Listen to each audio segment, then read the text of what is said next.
and I thought that was such a strange name for a man because her voice was real deep. And then when she sang, then he'd turn it off. So no, I did not grow up listening to the Grand Ole Opry like a lot of people did. Did you have any extra money to buy records to play? I didn't buy records and didn't have anything to play them on if I had.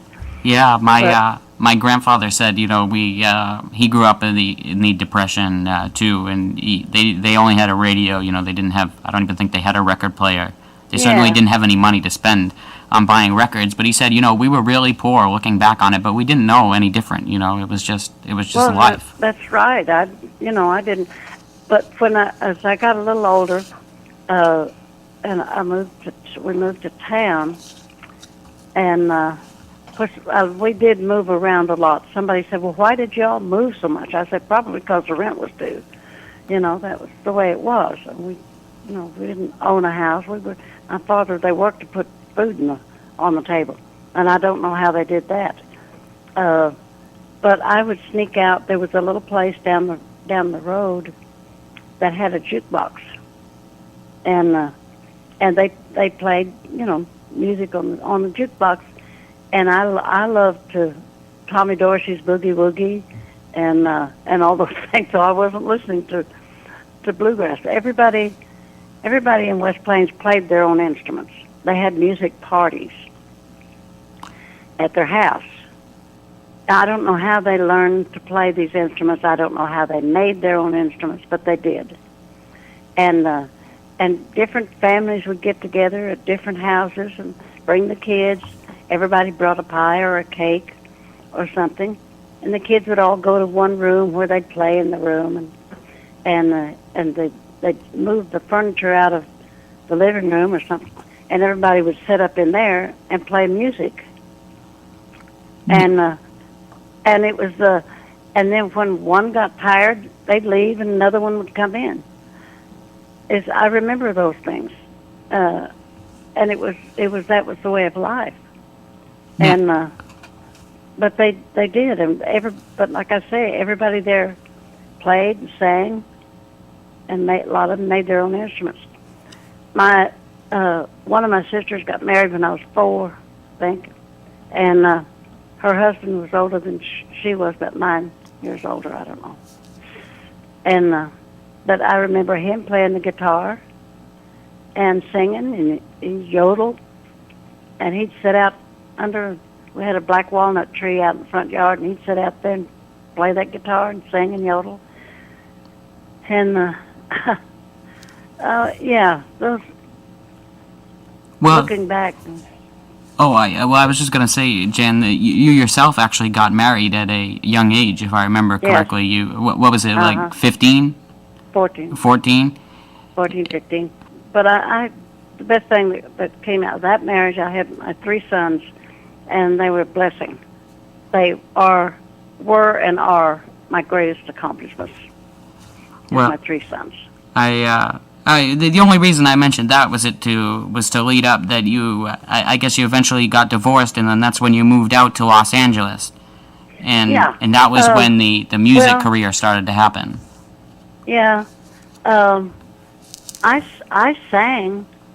I don't know before, but my sister was a great Kitty Wells fan.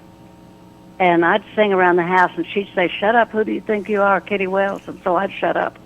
And but I'd sing, but everybody did, And like I say, they had music parties, and everybody would sing. And so I didn't think anything about singing. And I was actually very shy to sing in front of anyone. And but my father was the only one that ever asked me to sing. And he'd say, "Sing me a song, baby girl." And he never called me by my name. He'd call me baby girl. And I'd sing from my father. But I wouldn't sing in front of anyone else. But with that first marriage, just one day I decided that it was not a good marriage. Let's put it that way, and move on. But one day I decided there was more to life, and there was a better life out there somewhere for me and my sons, and I took a Greyhound bus. Yeah, it was a Greyhound bus and went to Los Angeles. Sure. So how did you and Harlan first meet? Wayne Stewart introduced us. I had lived out in L.A. about 2 or 3 years. Wayne Stewart introduced us, and Harlan was drunk, and I didn't like that. And so it was another 30 days after the introduction that he called me and asked me if I'd go to a movie, and I said, I don't think so. But then he said, I'll buy you anything you want, as long as it doesn't cost over a quarter. And what an offer! So, I mean, he was joking, trying to make a joke. But anyway, I went to a movie with him, and anyway, it was when introduced us.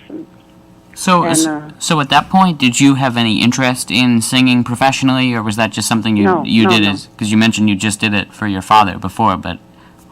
No, I didn't. Harlan and I were married a year before he ever heard me sing. But I just didn't sing in front of anyone. And that was not my forte and not my intention.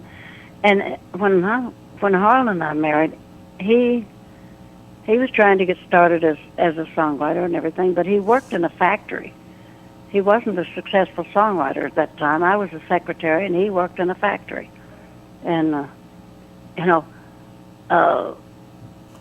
but he was also, he had a lot of good friends, and Wayne Stewart was one of them, Skeets McDonald, Bobby Bear, Freddie Hart.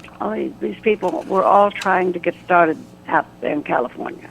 So at that point, Wayne Stewart didn't even know that you sang when he introduced you? No. Wayne was dating a friend of mine. Her name was Dee Hood.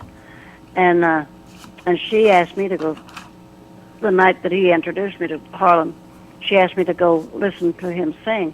And I'd never been in a club before. And I had the 3 boys, and my mom was living up there at the time with my brother. And she said, "You go and listen to music, and I'll take care of the boys. We'll be okay." So I went with Dee. That was the first time I met Wayne. And Harlan and I were married. Anyway, Wayne and Dee took Harlan and I went with us to Las Vegas. They were there when we got married. We got married and turned around and went back to L.A. and said, "Oh, God, what have we done?" Oh, so it was a spur-of-the-moment thing. Yes. And Harlan went back to the boarding house where he was living, and I went home. And it was, 30 days later that we decided to try to make a go of it. And it was a good marriage for 10 years, maybe 8 years, till we moved to Nashville. But anyway, I was singing around the house one day when I thought I was by myself, and he came home early, and he came in and asked me he said, "Was that you singing?" And I said, "Yeah." And, no big deal, so. And he said, "Well, would you put this song on tape that Buck and I wrote?" I said, "Well, I guess I can. I don't know, I guess." So I wrote about it in the book, but he said, "Well, go stand in the shower stall. No water running." He said, "There's more echo in there, in the bathroom, standing in the shower." So it did, and he went in there and stood with his foot propped up on the commode and played 3 chords on a guitar. And I did a demo. I sang a song called "Mommy for a Day." It was originally written as "Daddy for a Day." They changed it because they wanted Kitty Wells to hear it. So I made the tape and put it on this little woolen sack tape recorder, which is an antique now. And they sent it to Kitty Wells. She recorded it, and it was a successful record for her, and they received their first BMI award on it.